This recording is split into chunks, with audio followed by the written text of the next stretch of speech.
Hey, this is Brett the Hitman Hart, and you're listening to the Smacked Raw podcast.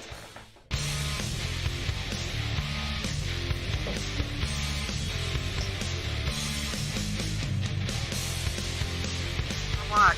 Okay, well, has this always been a thing? Where have I been? What's going on, everybody? Welcome to the Smacked Raw podcast, Friday night SmackDown recap edition. We're your host, Kyle Tyson. Normally joining me is Mr. 8984 RN. Subbing in today for him is Mr. Bama Dave 24. What's going on, Bama? Not too much. How are you doing, Kyle? Doing good. I told you we'd get you back on the show. It was just a matter Yes, you did. matter of timing. That's all it was. Absolutely. Yeah. I think RN said that it's his wife's or his girl's birthday. I don't know if they're married or not, but either way, it's his girl's birthday weekend, and so they're out celebrating. Have a great time, man. Be safe, please. Yes, wear a mask. Wear a mask. All that fun stuff. Oh, Bama, how have you been? What have you been up to since we were last on the show? I heard you got a new job. I did. We're in the process of getting that set up and hopefully relocating up north here in the near future. Be about 7 hours away from where we live now. We're excited about it. I'm actually up here right now. I'm going to be up here for a week getting some work stuff stabilized before we start closing on the house. So, how far north are you moving? From middle Alabama up to Indiana, so 7 hours. 7 hours up north, Indiana. Damn, I wish I hadn't failed geography. I got no idea. Is that considered north, or are you still in the south? Oh no, it's definitely considered north. Anything once you cross the Kentucky Mason line, Dixon. Yeah, for sure, that's up north. That's so I feel like a rebel in Yankee territory, and and not only that, what's even worse is I'm a Bama fan in Notre Dame country. So this is not a good, especially wearing this shirt. I'm a marked man. So yeah, well, I'll tell you, Northerners aren't like the Southerners. Like Southerners, they'll label you. Up north, man, we don't really care unless you're like full blown redneck or hick. Like no one says anything. Y'all just fight amongst each other. Queens versus Bronx versus whatever else you got. Y'all just fight each other. Yeah. When I moved down to North Carolina, I remember going to a pool hall, and someone was like, "Hey, Kyle," he said, you're not a Yankee." And I said, "No." He said, "No, Yankees go back. You're a damn Yankee. You won't leave." Yeah. Well, that's what I learned. That was my hazing coming down here. Funny. Southern hospitality, funny. my ass. I like it. I'm just playing. People down here are super nice. Yeah. Hey guys, listen, we're a wrestling recap podcast. You can catch us live on twitch.tv/puttingyouover every Monday, Wednesday, Friday, covering Raw, Dynamite, and SmackDown. If you want to watch our live NXT recaps, you can catch those over on twitch.tv/SmackedRawPodcast on Wednesdays as well. If you ever miss a live recap, please head on over to youtube.com/SmackedRawPodcast. Subscribe, hit the comments up. We're trying to make the comment section more active. Shout out to Mama Crazy, Kevin Crazy's mom, all the time in our comments, man, jazzing us up. Yeah. So thank you, Mama Crazy. And as of right now, your YouTube channel has 222 subscribers. So somebody be number 3. There we go. And then when you're done watching all of your wrestling content, hey, maybe read up on it a little bit. Go over to WrestlingNewsWorld.com, subscribe to that page, read all their fantastic articles. Bama, do you do any pieces for the website? I do not. With my crazy family and my crazy career, I don't have time to hardly sit down, much less type out an article. So I do better talking like this. Shout out somebody in the on the Putting You Over family that writes on Wrestling News World. I know Bob used to write some retro stuff for them. I think D-Rod still does. So, yeah, both those guys do great stuff. Yeah, D-Rod, actually, he's the one who posts our podcast, actually. If I ever remember to send him the thumbnails. I always have to send him the thumbnails first. And so, yeah, if our podcast is up a couple days late on Wrestling News World, that's on me. It's just because I forgot to send D-Rod the stuff. Yeah. But, yeah, check them out, man. Check them out. They're awesome people. Definitely. So, SmackDown. In a nutshell, Bama. What are you thinking? Scale of 1 to 10, I'll go 6. Not great, not bad. Just had some moments that'll make you remember, but we're in this weird flux right now because we got Fastlane coming up next Sunday, but which is I hate it. I wish there had been nothing between Immolation Chamber and WrestleMania to kind of avoid the thing because they got to build towards a pay-per-view before they build towards the pay-per-view. Yeah. So it's kind of confusing, and we'll get into some matches that were made for next week, two of them which I absolutely 100% disagree with. So I personally wish there were no pay-per-views between Royal Rumble and WrestleMania. I wish we had to go the full 3-month gap. I'm okay with Chamber. Well, I was about to say, so Chamber, instead of doing a pay-per-view, I think we should get a special Monday Night Raw. You have 3 hours to fill. Why not give us one Raw a year that's like pay-per-view caliber? You know, do like a special edition of Raw, just like they do on NXT and AEW Dynamite. You know, go ahead and give us like one really cool, jam-packed free show on Raw.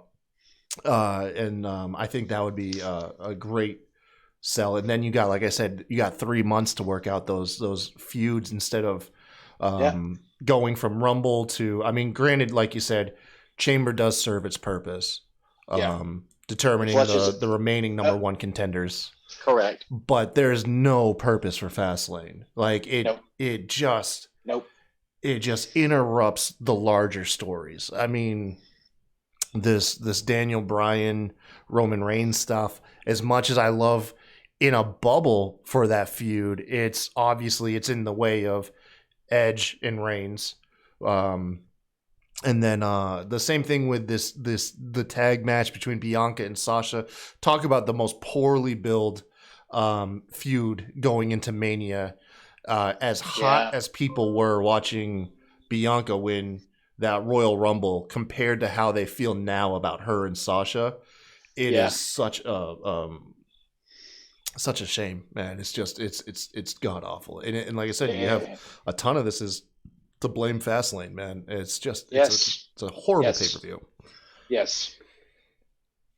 No, I 100% agree. Fastlane is half the problem. The other half is something you and I have even talked about in recent memory, which is why the heck are we trying to make everybody feel Sasha's a face? She's not. She's not. She's clearly being a heel right now, just no acknowledgement of that. Yeah. They keep tiptoeing this line with her, like, she's a cash cow for us, she's mainstream, Mandalorian, all this stuff, Daytona 500, I get it. Yeah. But so we don't want people to hate her because then we'll lose all the steam we've got. No, you won't lose anything if people hate her because people are going to want to see her lose to your Royal Rumble winner. What a novel idea. Yeah. It's ridiculous, man. I don't understand it. And like Kevin Owens said, the last time they tried this was Shawn Michaels and John Cena at WrestleMania 23, where they were the tag team champions, but Shawn was also challenging John Cena for the WWE Championship. That story only worked because Triple H was injured and it was supposed to be him versus Cena again. And so when he got hurt, they plugged HBK in to pick up the slack. And last time HBK had a bad match, I'll wait. So I mean, it was a no-brainer to put him in there. He's going to bring the best out of John. It's going to be a great main event match. But it was weird. They both walked out as tag team champions facing each other, and then the next night on Raw, we have to defend our tag team titles after we just beat the crap out of each other at WrestleMania. So I don't understand why they're doing this. It makes no sense to me. There's the Riot Squad. There's Tamina and Natty. There's there's 2 or 3 other teams on the main roster. Or hey, put 2 single girls together like you always do, WWE. Put anybody else in there against Shayna and Nia. You don't have to put Bianca and Sasha together. It's ridiculous. What'd you think of them essentially erasing the SmackDown Women's Tag titles out of NXT? Because that was part of the intrigue of the women's tag titles to begin with, was they could travel across 3 brands. Now, granted, they didn't do that. You know, I think those titles touched down on NXT maybe 3 times in existence. Correct. Total. Yeah. Yeah, I didn't like it. I didn't like it.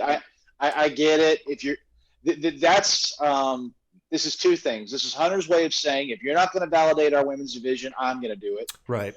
And this is Vince's way of saying you're the minor leagues. This is my main roster. I want to keep you away from me as far as I can. So. Yeah, NXT's only canon when it's convenient. Absolutely.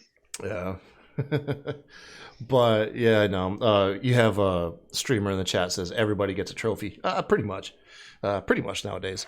But yeah, no, you're right. It's just this women's division is just it's in a hard way, and it doesn't help that over on Raw it's looking like Asuka's not even gonna make it to Mania, or there's a chance of it at least. That kick to the head did more damage than originally anticipated.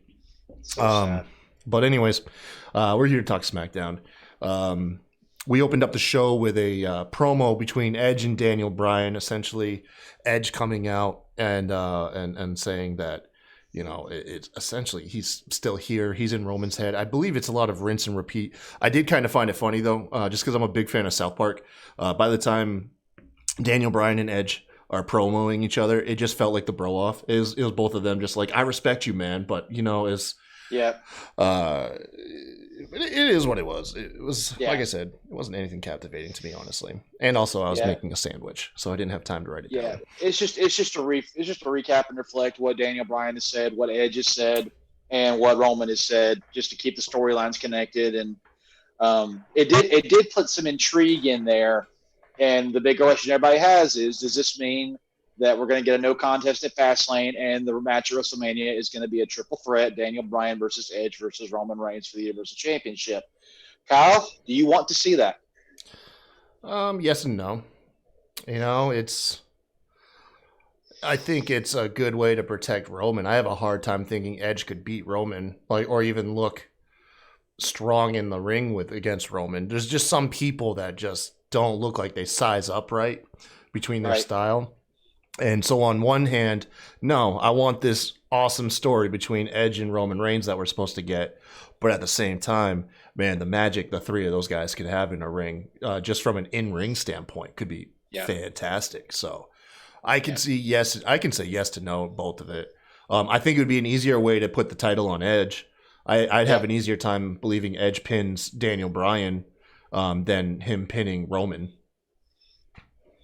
Yeah, I'm yesing it in a faction of three of the greatest of our generation.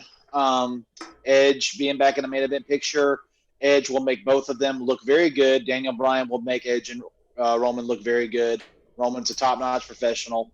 What I don't like about it is this is the best opportunity for Roman to get massive nuclear heel heat by taking a Hall of Famer that we love, that went through hell and back to get back in the WWE after a neck injury, then after a tricep injury, then to win the Royal Rumble from the number one position, go in to get a chance to win the Universal Championship at WrestleMania in the main event versus the number one heel in wrestling right now, Roman Reigns. This is a chance for Roman Reigns to take that platform level babyface and destroy him in front of the eyes of people in the stadium and the eyes of us all over the world, and just completely make us hate him so bad for every diabolical thing he does to Edge on that platform, and walk off holding that title up going, F all of you.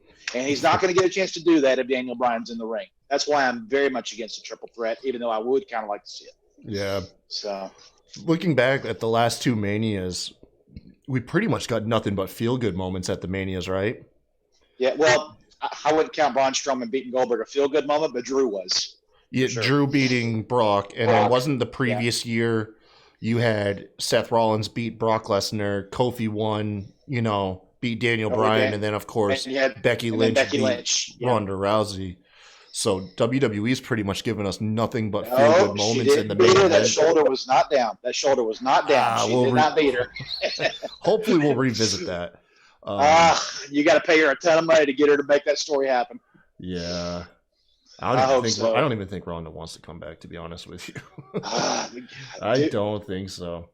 Vince, call her up and say the check I paid Brock last time, I'll pay you. Get in here and make this happen. Yeah, man. My gosh, it's Kyle. It's the only match I have to see before I die is Ronda Becky 1-on-1. I've got to see that match. I want to see it too, man. I want to see it too. I got to see it. Like I said, Ronda. It's funny as for such a high caliber athlete, she turned out to be quite thin skinned. Like I really do believe like the toxic wrestling fan base that everyone has to put up with just got to her, and she couldn't take it, man. Vanessa says Daniel Bryan should not be in this picture at all. He lost at the Rumble and he lost at the Elimination Chamber like Edge said. Why is he in this conversation? Yeah. Good point. Yeah. I mean, it's just honestly probably just because, he's rounding out his career as a full-timer. I think it's so many places. He said it on TV too. Like he's not going to be full-time for much longer. Oh man. Yeah. But anyways, I don't know. We'll have to see. We'll have to wait and see. Yeah. It was cool. We had a feel-good moment. I don't know if this happened directly next. I just know it happened not too long into the show. Shane Helms inducted, that we got a view of Shane Helms tearing up, inducting Molly Holly into Hall of Fame on the bump. That was nice. Yes. I'm so excited for her. Molly Holly has always been one of my top 10 favorite female wrestlers of all time. Phenomenal athlete, phenomenal person as a whole. She deserves it. And yeah, love her. Yeah, back in it was you were either team Lita or Trish. Right. Even then, I always had a soft spot for Molly Holly. Thought she was fantastic. Loved her whole thing with the Hollies, and then also when she was joined up with Hurricane Helms as the Mighty Molly. Molly, yeah. I mean, she just did great stuff all around, man. Dude, she shaved her head. Shaved her head just to get on the show, awesome. Man. Unbelievable. Yes. So good things there. I was Team Trish, by the way. Yeah, I was Team Lita, man. It's Team Lita. It's Team Extreme all the way. I was obsessed with the Hardys. It's so funny because my opinion has flopped so hard on the Hardy boys. I don't hate Lita, but Trish was more. And again, that's a whole tangent, but you can just tell from her debut to her final match, most improved by far of anybody on the roster. She was such a hard worker. Oh, I respected her. No, hell yeah. We could do an entire show talking about Trish and Lita. 6-man tag followed. You had the Mysterios with Street Profits taking on Alpha Academy and the Dirty Dogs. SmackDown low-key has a pretty good tag division. Once again, if they can use it correctly. Correct. The heels jumped the Mysterios before the match.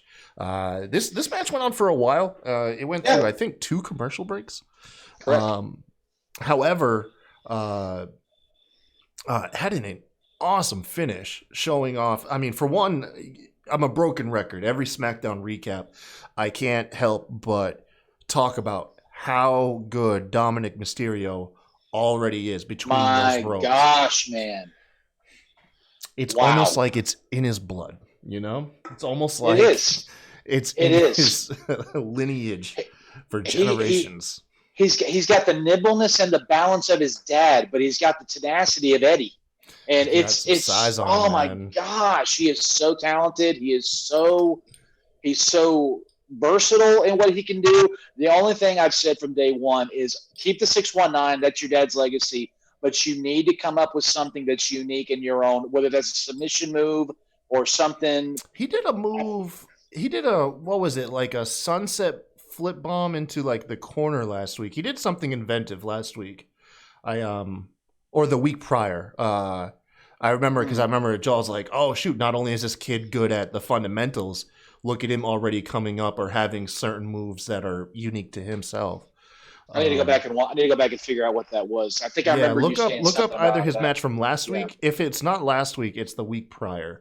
He does a unique move, throwing his opponent into the corner, and it definitely. I do remember that. Yeah, I need to go back and watch it again. But I do remember going, "Holy crap, that's new." Yeah. But they had an awesome high flying moment. Him springboarding off the apron or off the ropes outside the ring.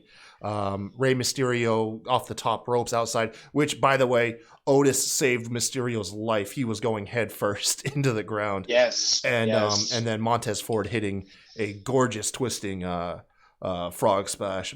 Best in the game. Yes. Best in the game.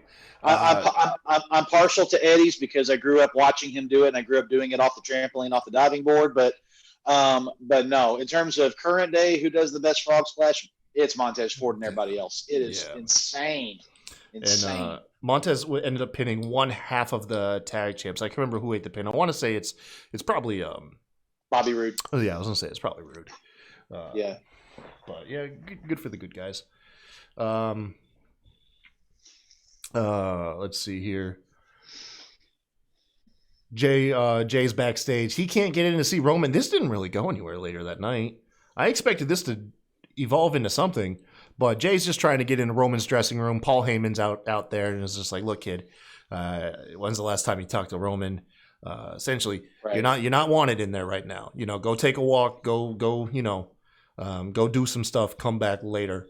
Paul Heyman trying to defuse the situation. I thought that was setting up for Jay to get murdered, to be honest with you. But later in the night, did not come. Let it burn. Let it burn. Yeah. Let it burn. It's good because then, I mean, I don't know if you want to talk about it now or later, but then when Edge had the conversation with him, seed planted. So, and they're fighting each other next week. So I have a feeling by the end of that match, we'll probably figure out why both of those conversations happened. Yeah. We can go ahead and talk about it because they're both linked to each other, just spaced out a little bit. Yeah. Backstage, Edge confronts Jey Uso, tries to connect with him, tries to reach him. He says, "I knew you when you were a kid, man. You know, I saw you and your brother. You guys were like 10 years old, running the ropes and everything. You know." He's like, "Man to man, what are you doing? You know, you're essentially." He lays into him. You know, like you know, how do your family feel? But once he dropped the low key insult, says you're a lapdog to the big dog. Yeah. Jay snaps out of it, no longer listening. He shuts it down, tells Edge he's gonna lose and everything. But good character work, man. Good character work, nonetheless. It was intriguing. The line that caught my eye was me sitting at home in my morning of not having a career anymore. Watching you and your brother got me fired up again. So in that one statement, he's putting Jimmy and Jay in the same sentence with Edge and Christian, which is very interesting to me. And that brought up my question: would you consider Jimmy and Jay one of the best tag teams of the last decade? Because I would. Yeah, they for sure in a company that essentially clips your wings a little bit in the ring as far as what you can do, and with good reason. Yeah. These guys work. You know, up until the pandemic, work way more than any other wrestling promotion out there. They were able to put on, I mean, how often do people still refer to the 2016 feud with the New Day, where they were just every match you thought you couldn't out-top the previous match, and they would. Yeah.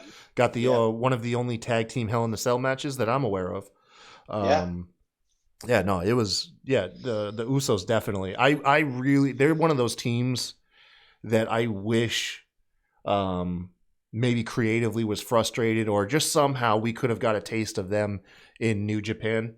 Not even going to say AEW, sure. But I really wish we could have seen like the Usos in New Japan mixing it up with like Gorillas of Destiny. Just have two Samoan tag teams beating the hell out of each other. No, yeah, I agree. And I think that there's this underlying tension of where Jimmy is and how soon is he coming back. Jay did say recently the penitentiary is about to open back up. So I think that's an indicator that maybe Fastlane we see him. I hope and pray the Usos can be on WrestleMania again.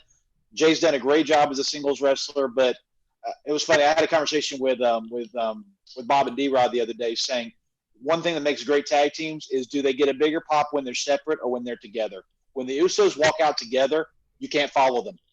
We need that magic back. We need the brothers back together very, very soon. And plus, both of them flanking Roman on his right and on his left will look really, really cool. Yeah, and it's weird because, you know, we're not really that far removed from the bloodline. where it was No. face Roman with the Usos, and everybody thought it was the cheesiest thing. Yeah, that's true. And yeah, flip the switch. I'd be interested in seeing it. I agree with RN who states that he does want to see a larger faction outside of just the Usos. Like you got to have like a fresh face in there. He's along the line. He wants them either to be Samoan or kind of still look Samoan. You know, to tie in the whole family thing. Yeah. There's a boatload of cousins out there. You got Lance, you got Jacob, you got Sifa, you got all the cousins out there that can make a trip. But yeah, they're all under contract. Who was it? Who was it that was on Raw Underground? That giant guy.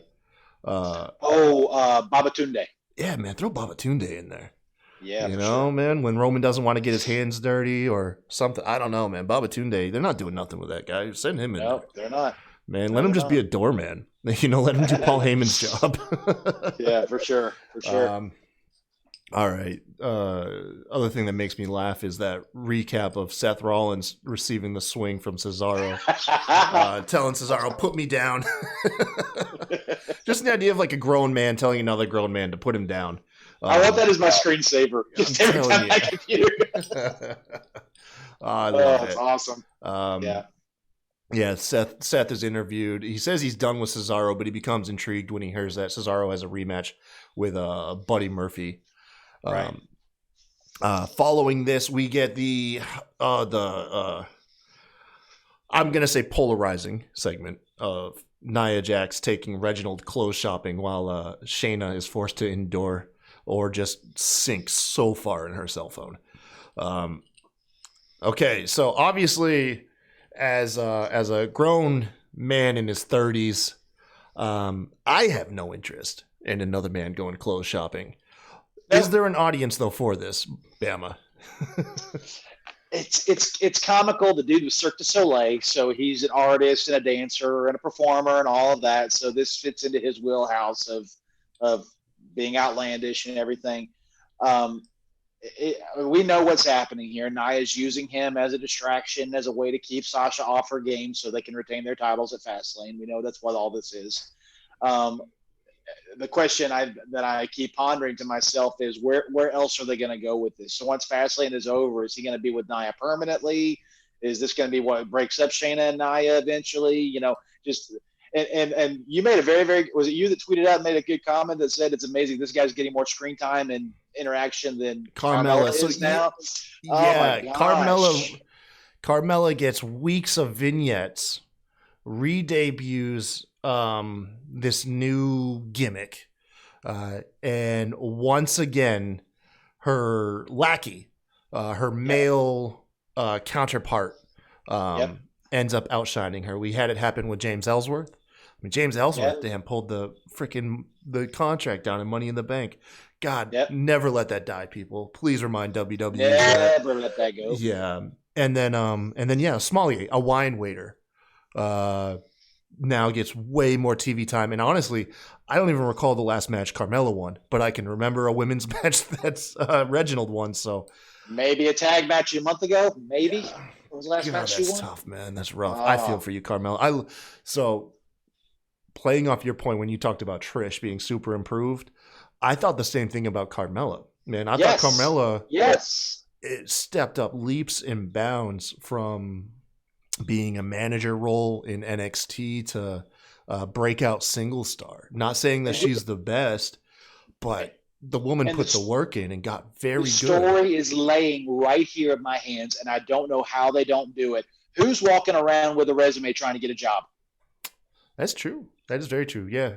Billie Kay, go to Carmella, tell her you will be the best, whatever she needs you to be, and pair up with her, and after a few months, Carmella disrespects you, starts putting you down, you rise up, you spit back in her face, you guys have a 3-month blood feud, and it will be great television.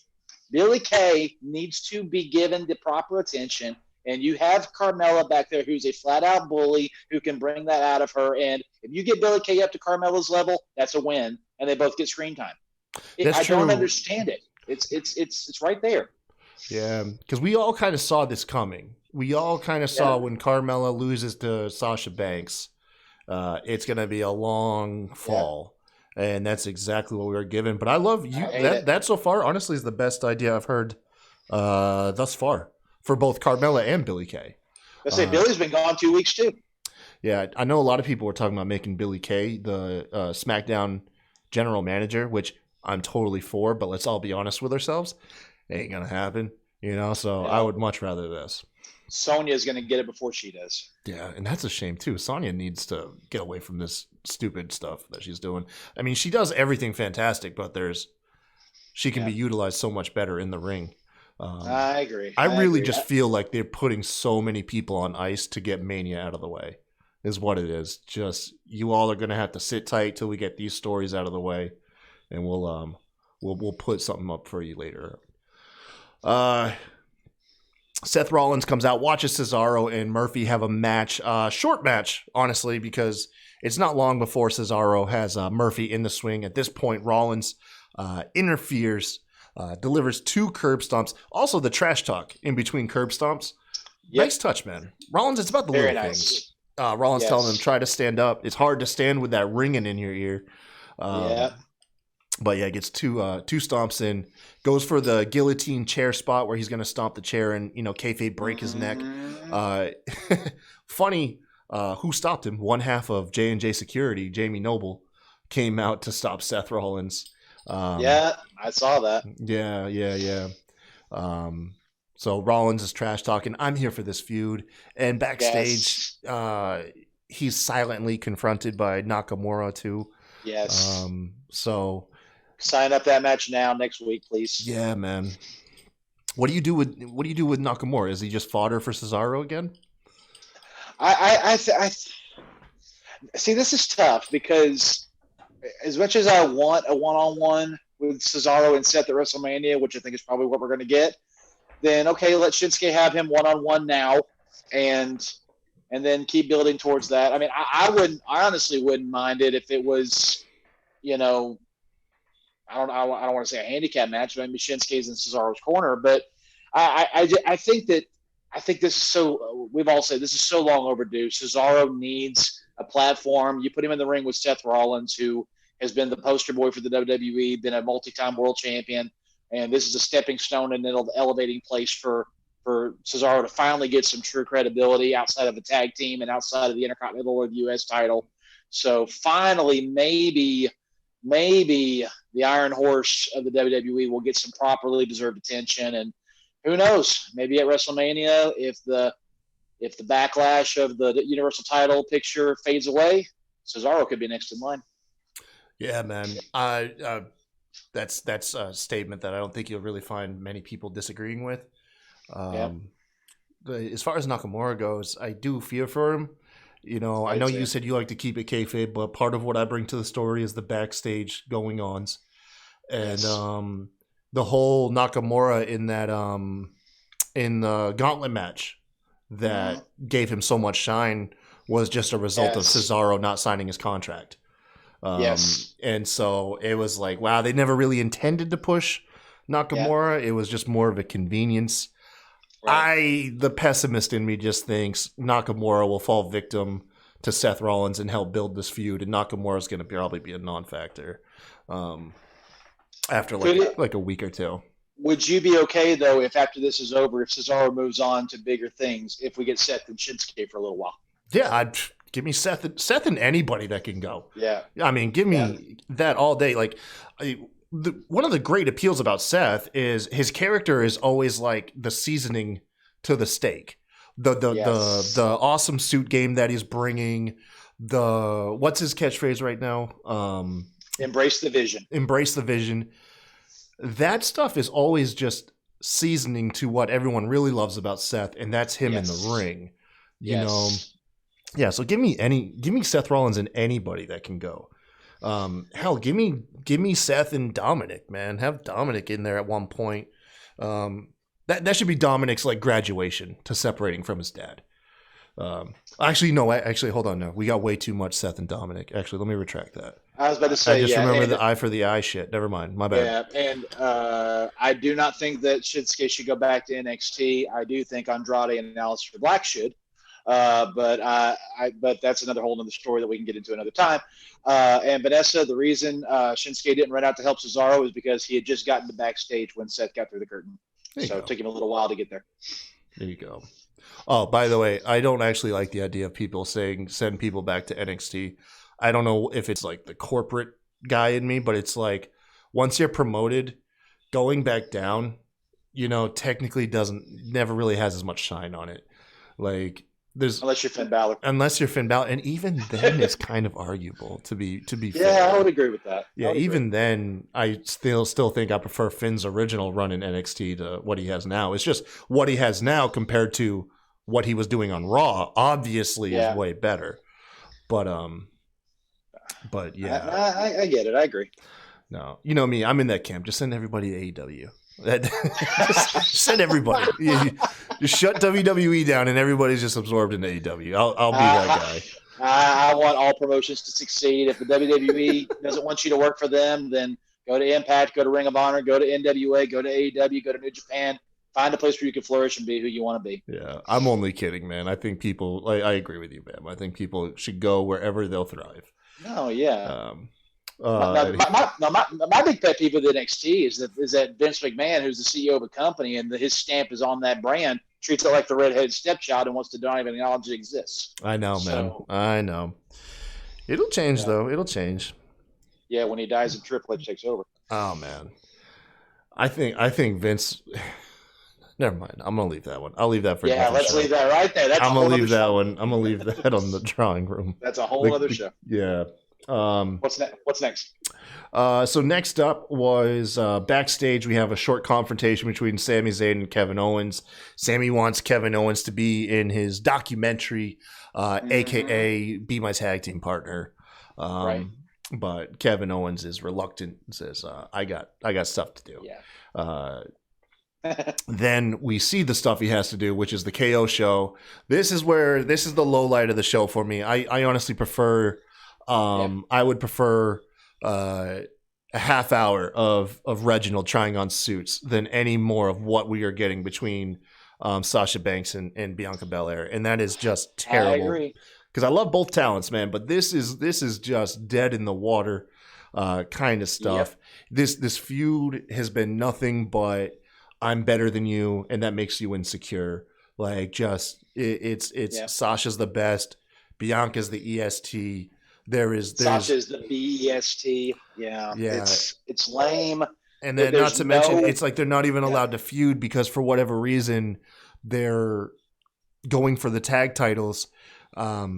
It's just there's nothing captivating about this outside of the potential in-ring product at this point. Again, what needs to happen at Fastlane is whether Reginald or something costs them the match. I think, come on, 99% chance that they're going to lose this match. Yeah. So that being said, let Sasha finally snap and let her finally become the true boss that she is, and take cheap shots on Bianca. Leave her laying at the end of the moment and walk out holding her SmackDown Women's Championship, which she has to defend next week against Nia. What the heck? So stupid. Yeah. But yeah, no, that's what's got to happen is now build the tension to where now every time Bianca makes an appearance, takes an interview, Sasha's in her shadow waiting to jump her again, trying to stay on her head. We need to hate Sasha at Mania. WWE, I know you don't want to hear that, but in order for this to be the match it can be, we need to hate her. We need to forget the run she's had. We need to forget about her triumph over Bayley. We need to forget about the Mandalorian. We need to forget about the waving of the flag at Daytona. When Sasha Banks walks out, does her strut, and stands up on the ring apron and does her little swing with the title and the fireworks go off behind her, I want in my heart to be hating her. And then when Bianca's music hits, I want to be jumping out of my seat going, EST, beat the crap out of that boss and get that title. See, I'm already there, kayfabe or not. I'm already there. There's nothing wrong with that. I know you're already there and I'm already there, but the problem is the production and the writing staff are not there. They're trying to protect Sasha's investment, I guess, up to this point, instead of letting her be free to be who she really is, which is a heel. Yeah, man. So, and then, I wish the bad news stopped there, but it doesn't. So as these two are just bickering and mocking each other, out comes the tag champs, followed by Natalya and Tamina. We get a commercial break. We get the official tag match between Bianca Belair, Sasha Banks taking on the team of Natalya and Tamina. Some slight hijinks occurs, and Tamina actually is the one who rolls up Bianca Belair for the pin. This is where it also becomes like, just why? Because I think that, who was it? Sean Ross says they booked Bianca and Sasha to go winless in all 4 of their tag team matches. Yeah. And then he goes on to state, says, so I'm not sure how it makes sense they're in a tag title match. This doesn't include the 6-person match where Reginald scored the pin. So yeah, really doesn't make sense. In the 5 matches they've been forced to team up. They've lost every single one, and yet they are challenging for the tag titles. So I don't think there was ever a question that we were going to get Bianca versus Sasha, and I'll give Streamer props on this one. If Sasha jumps her at Fastlane and knocks her out, and then cuts off that braid and walks away swinging it, now you got hate. Yeah, I like that. Now you got hate. That's good. It's good stuff. Moving on from the low light of the show, in my opinion, to by far the biggest highlight of the entire evening is Big E's sensational promo. So when is the last time you've heard a professional wrestler say you've crossed the Rubicon? Yes. I had to hit up Google, man. I'm not going to lie. Meaning the point of no return. We forget sometimes about these 3 guys because of the goofiness and the comedy of them. All 3 of these guys are college graduates. Xavier Woods is a doctorate in his field. These guys are brilliant men who are so good at psychology and so good at cutting promos. And when he said, "I'm going to have to go Old Testament on you now," I was like, yes! That's, for me, that hit the nerve perfectly. Eye for an eye. It's not even an eye for an eye. It's for every one of mine, I'm taking 2 of yours. Yes. He lists off a couple of explanations. My favorite one, he says, "You step on my lawn, I'll bulldoze your house." It was just that was so good. It was fantastic stuff. He ends up calling out Apollo Crews, who no shows. So he says, in that case, I'm going to do an open challenge. I'm here to defend this belt regardless. So I'll take an open challenge. Corbin attempts to answer the challenge. By the way, side note, keep Baron Corbin doing Ric Flair shtick. Keep him bragging about his suits, his Rolexes. Love that. That is perfect Baron Corbin, man. Lose the crown. We're almost there, folks. We are almost there. I agree. As Corbin's bragging about his outfit, Sami Zayn comically runs out, accepts it. They have a little bickering, so Big E just says, "Hey, the first one in the ring gets the match." Sami Zayn runs in, gets flattened by Big E. We get a commercial break, and then we get a match. The only thing I really wasn't a fan of here was the intensity from Big E's promo did not carry over to the match.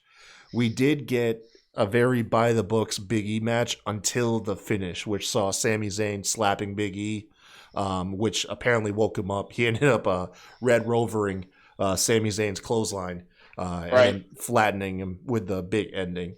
I very much, Sammy can eat a squash. Baron Corbin could eat a squash. You could have just chalked it up to didn't hurt either one of them. Absolute wrong time to step in the ring with Big E. It's a minor bicker, though. It's just a minor bicker. I really would have loved to have seen that intensity carry over into a squash match. I forgave it because I'm wasting my time with this, this insane lunatic who thinks that everybody in the world's against him. And even all during the match with Sammy, he's looking up the entrance ramp and he's yelling Apollo. So that's true. He was distracted. I took it as I can't put all my focus on the person I want to, so I'm wasting my time with you. So there's 1 or 2 moves he normally hits on his opponents, and he missed them because he was too busy being distracted. So then, like you said, then when he got that slap, he's like, all right, if I'm gonna get this over with, let's just get this over with now. And but no, I agree. This is gonna. I don't know if we're gonna get this match at Fastlane or if they're gonna be willing to put it off and let us see it at Mania. But I'm all in. It's on going this. to Mania. I hope It's so. easily I'm all going in to on Mania. I would be amazed because this is easily one of the best feuds SmackDown has going, if not the best at this point right now. Just because the Roman, Edge, and Daniel Bryan one has become kind of convoluted. I think this one is the best pure grudge. I agree. Afterwards, after the match, Apollo Crews' music hits. Big E looks up the ramp, tries to be a smart babyface, turns around, looks at the back. He's expecting Apollo Crews to come behind. It's reverse psychology. Apollo Crews came from the front of under the ring, attacks Big E, hits 2 angle slams. So Apollo has adopted the angle slam, which I think fits his build really well. It does. Both stocky, muscular guys. Kurt Angle a little bit bigger. But yeah, it looks good. I agree. Apollo Crews ends up attacking Big E with the stairs again, hitting Big E's shoulder, which I'm glad Big E sold the shoulder and not like his head because it did clearly not touch his head. When's the last time you saw the ring stairs be a person's signature weapon? When they were building the Big Show Mark Henry feud for TLC and they had that stairs match. Oh, tables, ladders, stairs. Yeah, I remember that match. Yeah. That's the last time. That's true. time.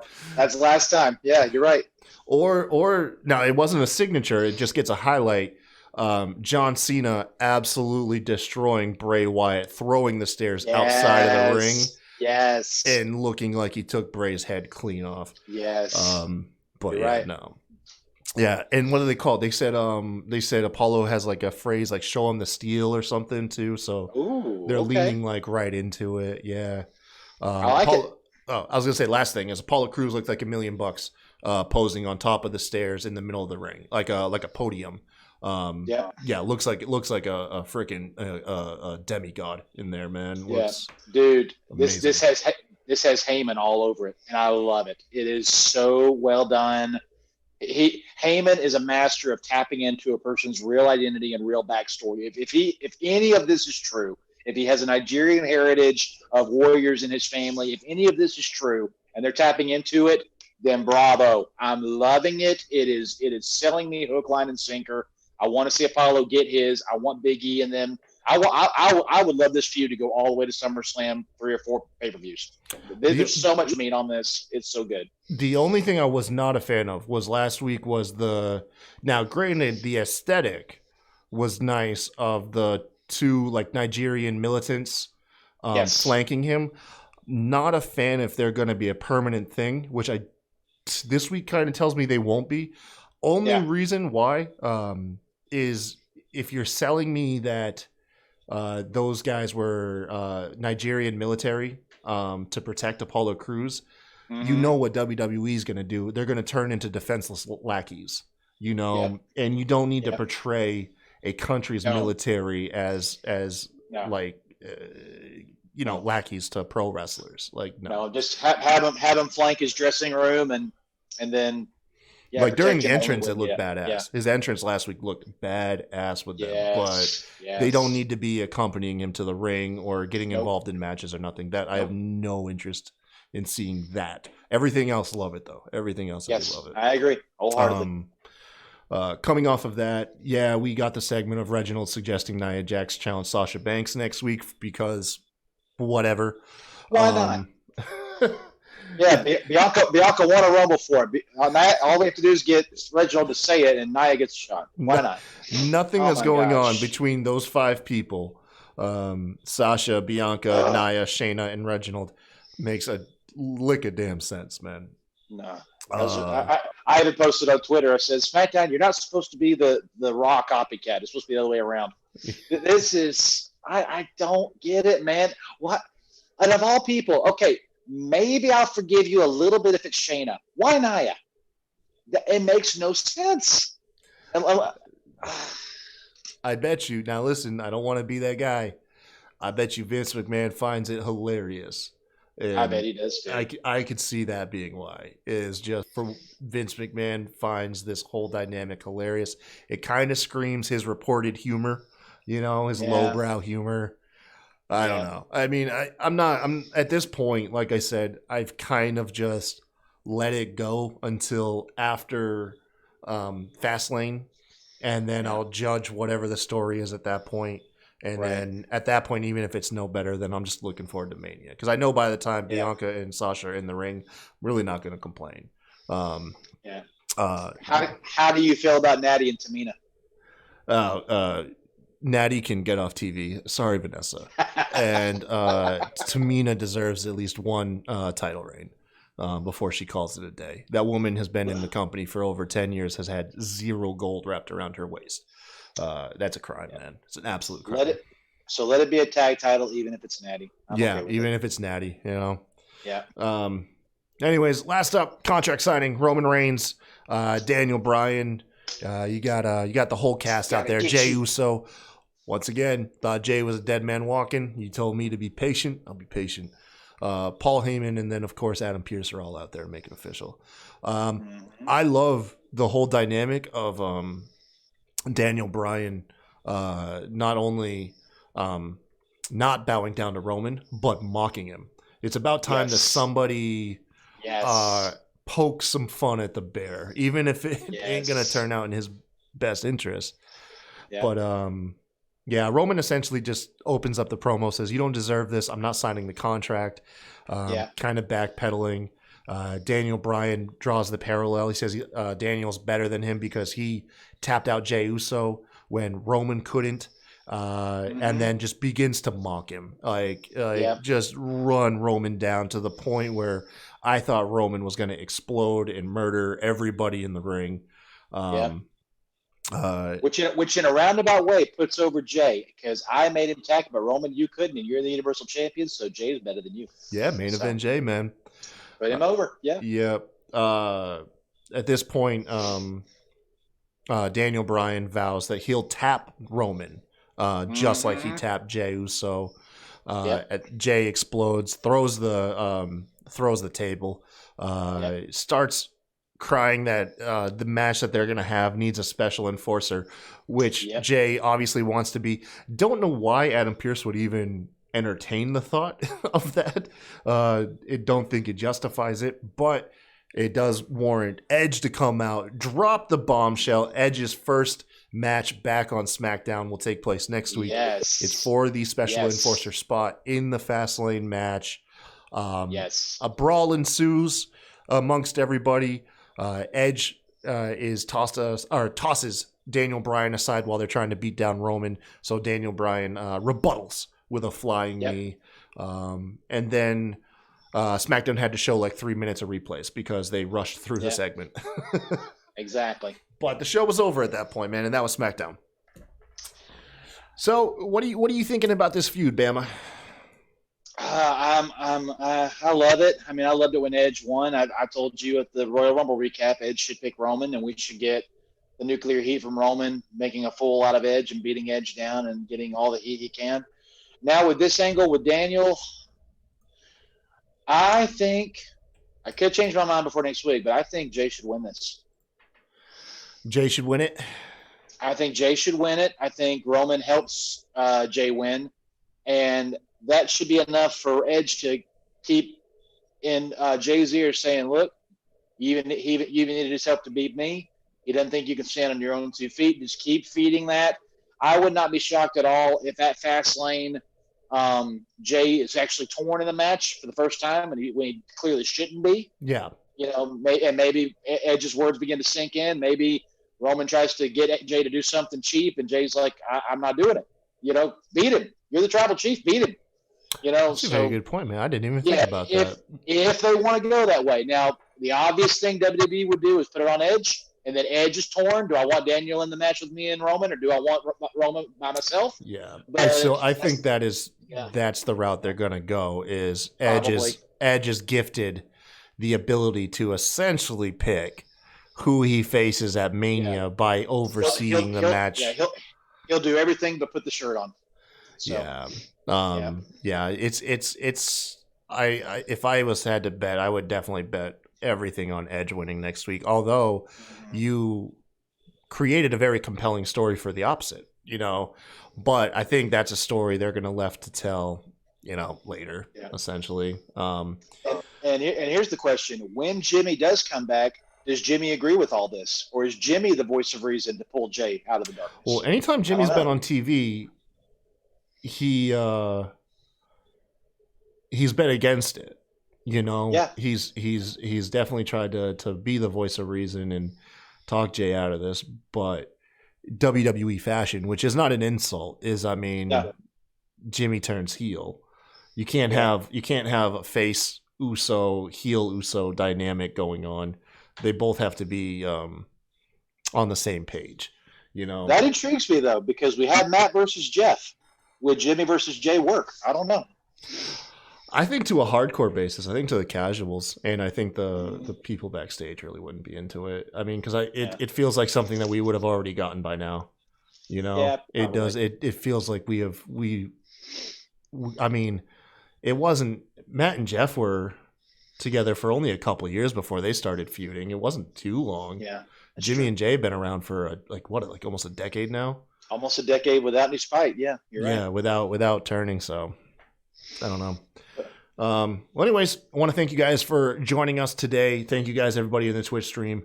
I tried to put Spuddy on timeout, and Standing Streamer totally bailed him out. But I tried to stick up for you, Dave. Put him in timeout for like 10 minutes.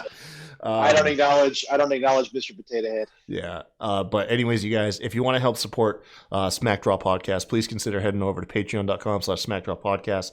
Got a bevy of reward tiers. UWO this Sunday. So you still have a chance. Head on over to Patreon. One of our tiers, I think it's the $10 tier, will allow you to go ahead, video record your own hot take, and we'll feature it on the show. And if you don't make it by this show, because Bama has helped me out with so many dang unpopular tweets, the turnaround time... They're not hard to find. Yeah, the turnaround time for the next show really won't be that long, so you could be featured on that one as well. Other than that, stickers, we'll promote your stuff, T-shirts, we got all of it, man. Thank you to all our existing Patreons, too, as well. But what do we got going on, Bama? It's nothing other than UWO this Sunday. Right. There's no pay-per-views or anything.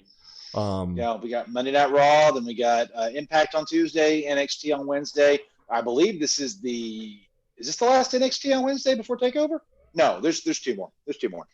But that move looks like it's about to happen. I don't think they've announced it's Tuesday. It may be Thursday, which I kind of hope it is, because then that'll leave Impact alone. Yeah. But we'll see. But no, that'll be interesting. And then, good grief, guys, go look at the calendar for WrestleMania week and what that looks like. Kyle, I hope you get some sleep that week. It is ridiculous. Well, luckily, I'm taking a vacation from my shoot job. Okay. So I'll be able to get plenty of rest, because I'm not even traveling. I'm staying home for 8 days. I might go out like 2 days out of the vacation to do something. Right. But I'm staying home, so I will be well rested for the heavy recording schedule that is definitely ahead of us. There's an Impact pay-per-view tomorrow night as well. Sacrifice. That's right. Yeah, Sacrifice is on. We don't personally cover it, but it does look intriguing, y'all. Y'all should check it out for sure. Yeah, please. But Dave, thank you once again being on the show. It's always a pleasure. Much love, man. Appreciate it. Yep. And everybody else, until next time, y'all have a good one.